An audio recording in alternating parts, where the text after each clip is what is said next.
She's back! Guys, welcome to the new YouTube era. While we wait for the brand new podcast with my co-host, I feel like I owe you guys a life update. I'm going to be posting more on YouTube, more vlogs, how-tos, step-by-steps, tutorials, and all things. I'll show you more of my day-to-day on music making because there's a lot of music being made in my home studio. And we're switching to long-form content because TikTok's not really the space right now for me. We'll jump into that in a second. I want to talk all about like the things that I'm learning while planning a wedding, the struggles I've kind of been currently going through and I'm really excited to end. TikTok is definitely one of them. And just everything that I'm excited for the continuation of this year. I made a decision recently that I don't think I want, or at least not right now, I don't want right now to be a full-time content creator while making music. It really worked for me for like the first year I was doing it. And ever since TikTok's like tumultuous, like things that have been happening, the shutdowns and is it getting shut down, is it not? Over the last year even, I would say my views have been declining dramatically. And I'm not talking like, oh, I'm not really getting views, oh, I'm only getting 10,000 views. I'm talking, if you go to my page right now on TikTok, I can't even break 1,000 views. For reference, I have 500,000 followers. And there's a piece of me that feels like it's my fault. And then there's a piece of me that feels like I'm being pushed to do something else by whatever higher power is out there, God, the universe. Somebody's telling me that the path I'm on is not the path for me. It's done its job, so up to the point that it is.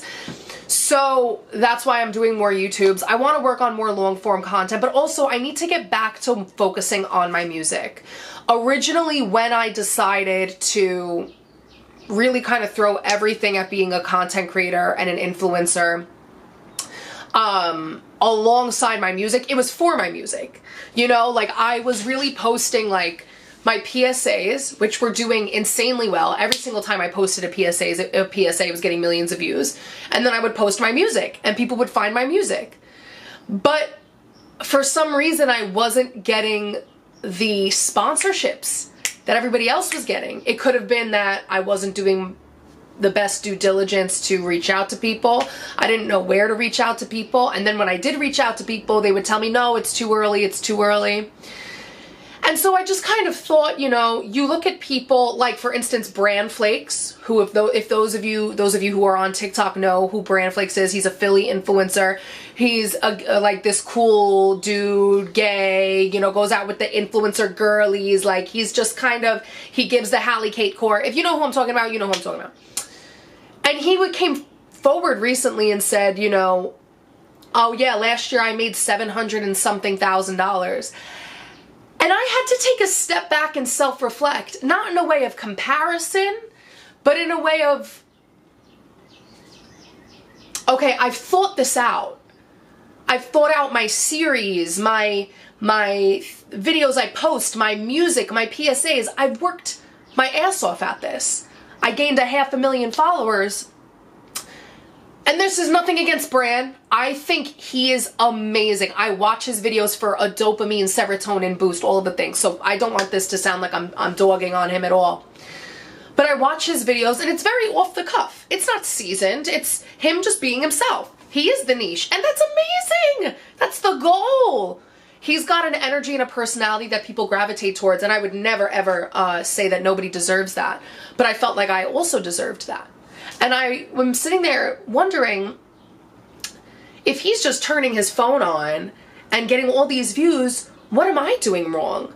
I have this series, I have this other series, I'm trying to do this, I'm trying to do that. And there are moments where, you know, I'm sitting in my studio creating content for hours on end. I'll post it, high quality stuff, no one sees it, doesn't get that many views. You know, and then sometimes I'll be laying in bed, I'll pop off at the mouth and it gets 1 million views. And it feels, you know, annoying not knowing what I should do or where I'm going. So that's kind of that ties into my first point that I made, that I want to switch into more long form content so you kind of know what to expect from me and when. I'm switching obviously to a new podcast with a new co-host, but also that I am going to pick up a job. I already do like side gigs. That's not my thing, but I think I will go back to service. It's a bit of an ego death for me because, you know, to go from feeling like, oh, I'm going to be making all this money, to being in a position now where not only am I not making that money, but I'm losing a lot of money. A lot of money. And I'm engaged, planning a wedding. And weddings are not cheap. And you could say, well, Diana, you don't have to have a big wedding. Yeah, I know I don't have to have a big wedding, but I do have to invite my family, and my family's a big family. And before you say, well, you don't have to invite everybody in your family, I genuinely like everyone in my family. And I want my whole family to be there. I do. I love weddings. I've always wanted a wedding where my wedding's not even big. My mother had 300 people, 350 people at her wedding. I'm not even having remotely close to that. My wedding will be like under 150 people. But it costs a lot. Property costs a lot. Renting costs a lot. And the past few months I've been feeling ridiculously depressed. And so I just decided this ends. I'm ending this. I'm going to tell you guys more about what's going on. And now I'm in a better, more positive place. I also had like a crash out a few days ago, but a lot of that was because I was in my luteal phase. I was PMSing pretty bad. Like, probably the worst PMSing I've had in 6 months. By far. Really bad. So, things are looking brighter and shinier and better now. I'm excited to continue this journey. But, you know, things look different, and that's okay. And I just want consistent income. That's the biggest thing for me. I just want consistent income, and maybe I haven't untrained my brain enough because I've been working a 9 to 5 since I was, not a 9 to 5, but I've been working jobs since I was 13 years old. So to go to then working for yourself and then feeling like things are a little tumultuous, and also being a one-woman team, and then trying to bring in more people and more people and more people, and it just isn't working time after time again. I am deciding that I don't like the way I'm living. I don't like the way I'm living. I don't like the way I'm stressing. I found a gray hair for the first time today in my life. I posted it on Instagram, so go follow me on Instagram, Diana Badea Music. I posted it on Instagram, and I had a friend say, Diana, that's a stress gray. That's not a real gray. I don't know how she could tell the difference, but thank you for easing my mind that I'm not going gray, okay? I'm not even 30. I mean, I know people get grays before, but not me, okay? And I think I've just been so stressed. Oh, God. So, before I talk about any music, let's talk about everything I'm learning as I am planning this wedding.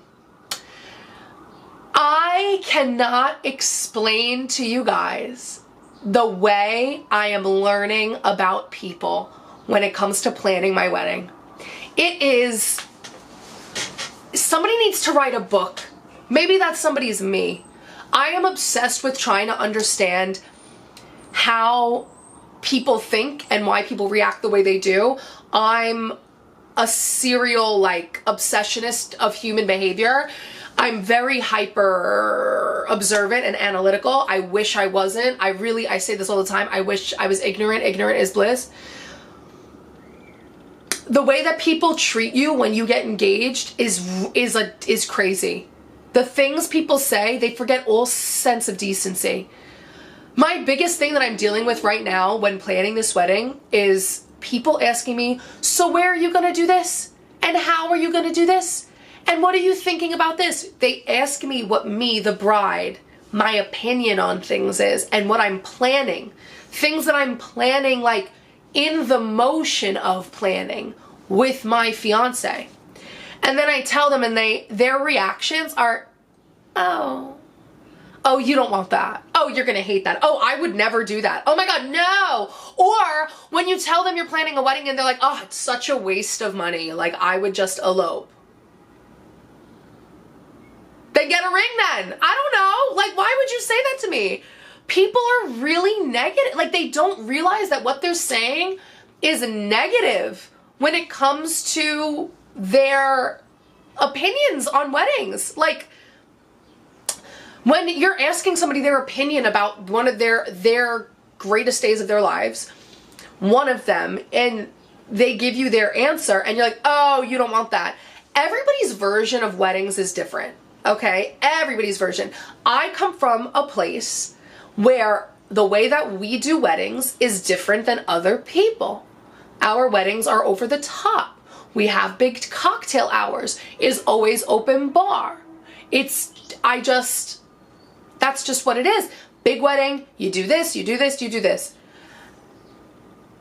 I'm just shocked at how judgy people are, because I've never been one to be like, oh, somebody did a wedding like that, that's weird. I've noticed people's weddings are different than I would ever imagine, you know? But I don't like judge them for it or put in my, I wouldn't even call it 2 cents. I would call it $10, the way that people are talking about weddings towards brides. I mean, I saw a video the other day on TikTok of this girl walking out in a wedding dress, trying on a wedding dress, and I thought the wedding dress looked really beautiful. But before she even got in front of the mirror, all of her bridesmaids or whoever was there with her was like, no, boo, oh, we hate it. Like, telling her, don't get that dress, it's ugly. She didn't even get a chance to look in the mirror yet. What if she loved it? What if it is her style? Like, I don't like that. And maybe I'm just being sensitive. Maybe I am. Maybe I feel like it's a sensitive topic for me. But if you're going to ask me my opinion on my day, if you're going to ask me what I'm doing on my day, my and my fiance's day, don't, like, be rude and shoot it down. Why would you, it's been making me feel so, like, I don't want to share anything at all. Because even at Easter, I was sharing things with my family, and, like, they had these faces of, like, disapproval. And I was like, oh, okay. And then I had to, like, over-explain myself as to why I like something. No. So I'm learning this about weddings. I'm also, like, learning that things are a little bit more flexible than I thought. I was thinking, like, I have to have all this money ready to go up front. And I don't. You could pay it off time by time. But I also am realizing that, like, I can't please everybody. I went back and forth over the date 12,000 times because we booked the date for next year, 2026, and people's reactions to that was excessive. It was either, oh, well, that's too long, that's too far away. Oh, well, that's so fast. Oh, well, what month is it in? Oh, that's horrible. And it's like, there's never going to be a good time, but I've been dating this man for literally 6 years at this point. It's done. Like, if I could get married next month, I would. Truly, I would. I'm loving the fiance phase. That's one thing I'm really realizing. I'm loving being a fiance. I'm loving the buzz of it all. It is so fun. And everybody said that. They're like, you're going to love the fiance phase. And I really do. It's fun as hell. Yeah, planning it has been great. And everybody's like, oh, you're going to be so stressed out over wedding planning. Let me tell you something right now. Stressed out over wedding planning? I think not. I'm stressed out over people. That's what I'm stressed out about. I could plan a wedding in my sleep. I could close my eyes and just write down how I envision it. Planned. Okay? I am more trying to balance the people. You know? Trying to figure out the dates, what works best for people, because obviously I want people there, but I came down to sticking with my original date because I had to weigh options of what was worse depending upon certain dates. You know, some days feel hotter than others, some months are cooler than others, some months are busier than others, some months are closer to school for people, but some months have more, you know, higher stakes of commitments. So our choices were between June and August. So like early June, late August, because we don't want it to be too hot. We booked a late August, like one of the last days. But I was freaking out because I was like, oh my God, like that might be the same week as college classes start. Like people aren't gonna be able to come. It's gonna be too hard. People are gonna be moving their children in. That, and on top of the fact that it's like 10 days after my 30th birthday. Just all these like things that I was really overthinking. I was like, oh my God, is it too long? It feels so far away. But then I'm like, no, is it really that far away? No. The other option was June, early June. But then I realized not all kids are going to be out of school, number one. Number two, the weekends in June are madness. They're madness for people. People are traveling. There's other weddings. There's baby showers, graduations, communions, confirmations. There's tournaments. If so, like I have family. My family is a big sports family. We have a lot of like, you know, child sports prodigy people. Like I've been through the whole thing. So I have cousins who have children in it, and you spend a lot of money to have your kids on these travel teams and these competition teams. And so it's like you can't. My wedding is important, and maybe I'm saying in my own way that I don't trust some of my family members to put my wedding over these other things. Maybe that is what I'm saying deep down.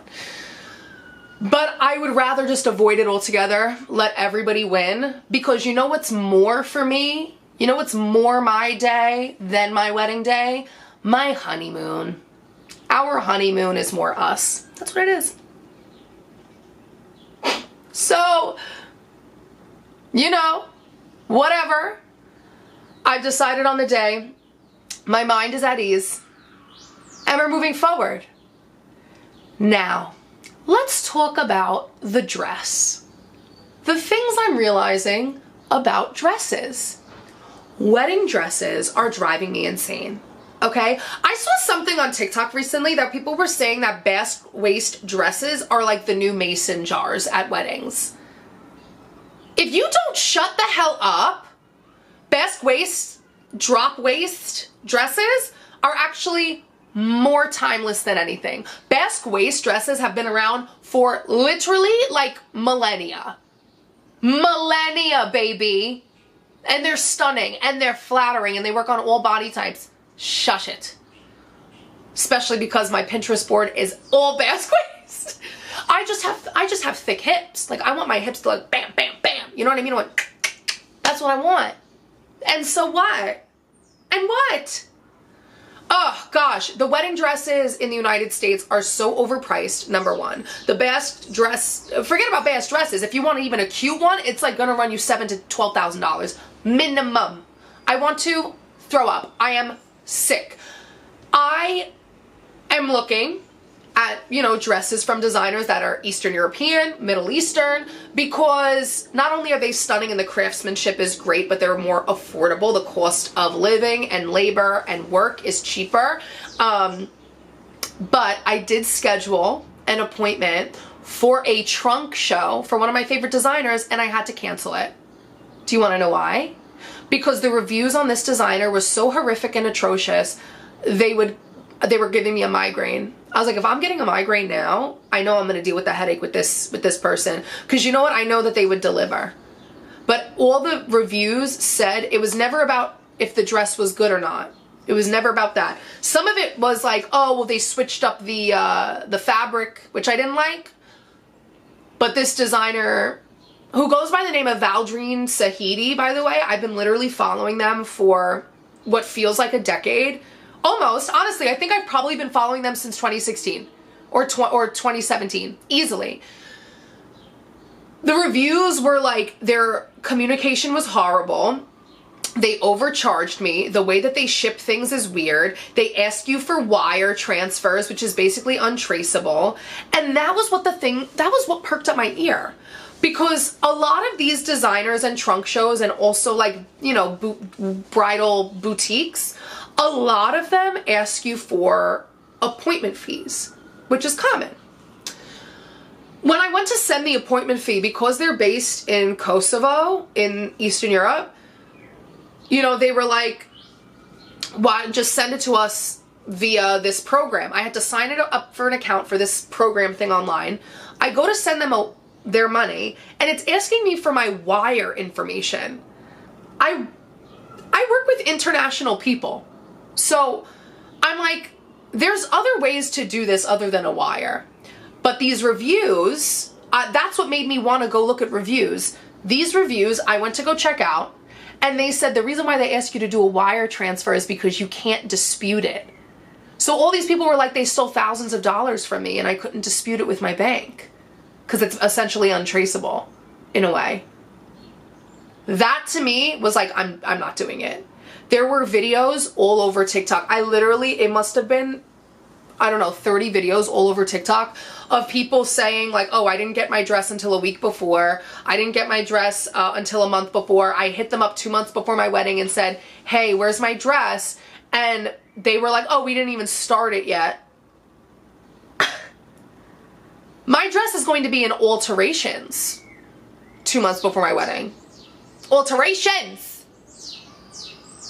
Oh my God, it gives me agita even thinking about it. So I've been learning not to share too much with the wrong people. I've been learning I am saving up for a dress and no shortcuts on my dress, honey. And I'm also learning that you got to ignore people's opinions. You have to. I mean, what you're going to choose is what you're going to choose, and it really just comes down to what we want. And I think I'm just struggling with that because I want to make everybody happy, but our happiness comes first. And I'm a big person that says like, the ceremony is for us, the honeymoon is for us, but the reception is for you. I truly believe that, because if you don't want to host a party, then don't have a party. There was this whole debate on TikTok recently about open bar weddings and dry weddings and cash bar weddings. I would rather a dry wedding than a cash bar wedding. Where I come from, a cash bar is offensive. That's normal in some places, but in New York, it's considered offensive to have a cash bar. Unless it's like a very specific circumstance, if you're like at a bar or something and it's very low key. But if you're at a catering hall or if you're having a big reception and it's a cash bar, that's an FU to your guests. Easily. But this whole debacle, it really comes down to how you want to host and where you're, from. But yeah, I'm just kind of learning, like, everything is the way that you want it. I am kind of doing more of a traditional wedding with a spin of modernity, not maternity.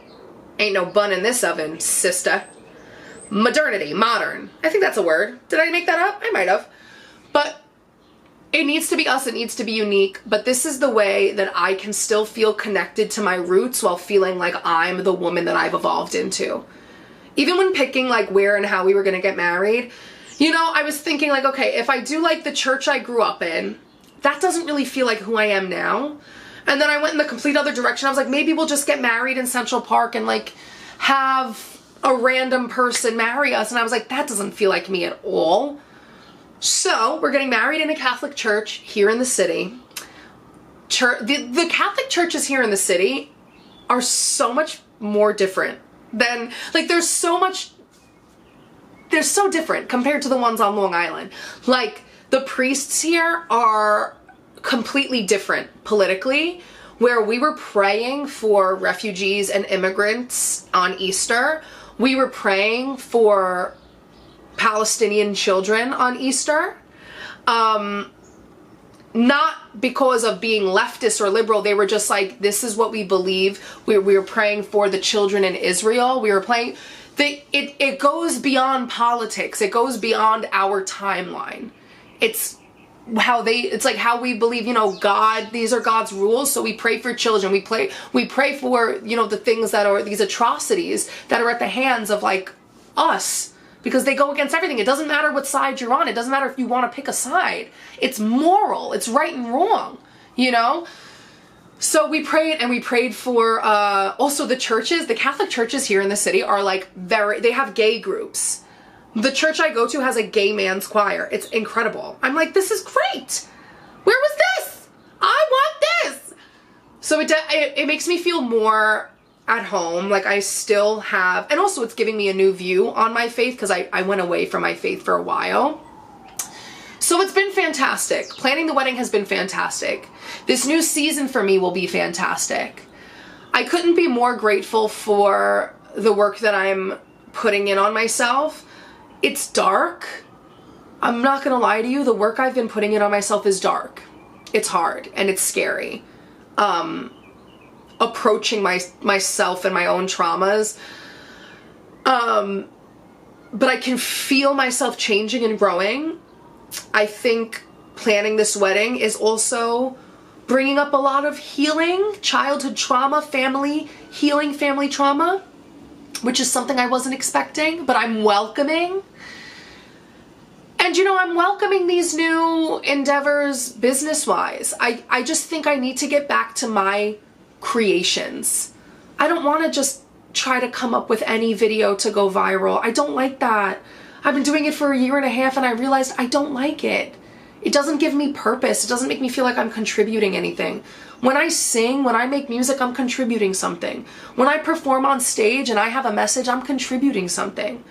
But creating videos just to go viral without an actual message, and to have a hook and to have a this and to have a, there's not a big enough purpose for me in that.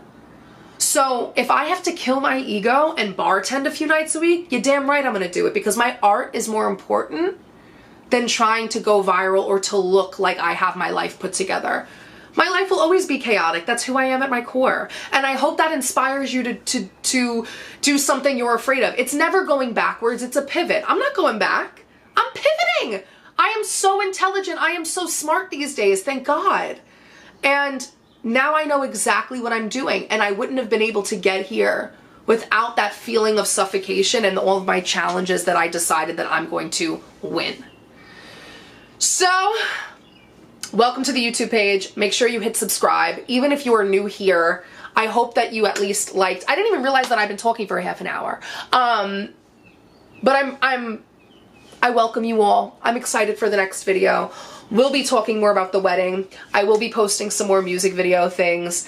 I'll be posting more stuff that I'm making. So yeah, we'll see you next time. Hit that subscribe button if you want good energy, good vibes, good motivation.